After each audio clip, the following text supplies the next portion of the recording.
Welcome to ComSpark. My name is Doug Theis, and we are in Indianapolis today. Joining me today is a guest CIO and an old friend, Joe Meadors, CIO of Gaylor. Joe, welcome. Good morning.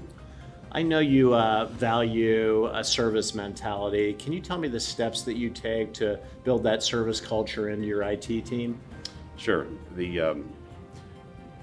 What I try to make sure our IT teams understand is that unless your product is technology, unless you're building hardware or software, the IT department is a service. We're not there, we're not the product, we're not the revenue generating piece. We are there to provide a service, and that's the mentality we need to take. And a lot of times we'll talk about providing that level of service and comparing against other levels of service. So how would you feel if this is the way you were treated for a repair appointment? Or how would you treat it if this repair that you asked for or this new product was delayed and wasn't delivered as promised? And that would make you unhappy. So we try to be that service department and service the company, because we are the service group, and provide technology in that fashion.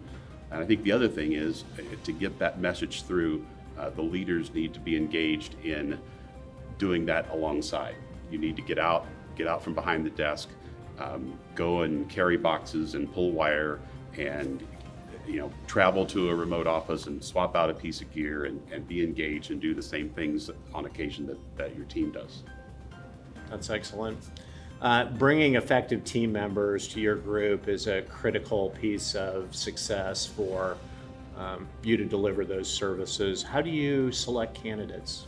So that's a great part of what we try to find is folks. I look at candidates and they have two halves. They have their technical side, in that side of who they are, and they have their personality, their friendliness, their willingness to service people and take care of them. As a hiring manager, I can have lots of influence in what they know and what their skill set is. I can help mentor them, train them, get them to classes, and I can have a lot of influence here. I have very little influence in who they are as a person.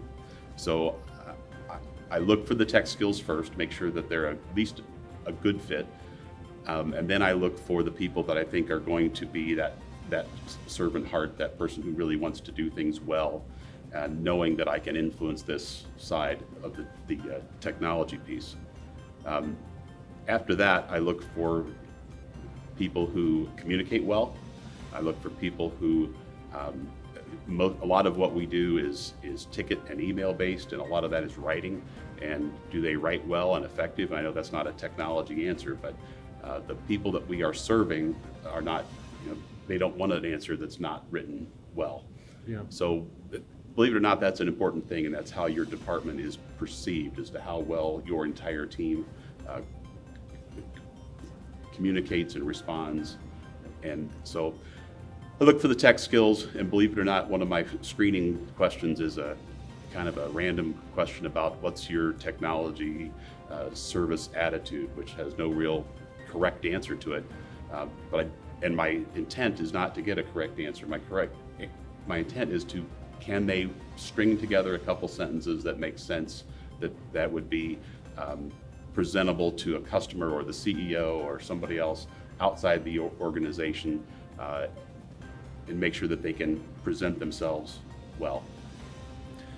I love the emphasis on communication. Do you structure it so deeply with them? I mean, do you really focus on that style and structure of communication with your team? Yeah, we definitely do.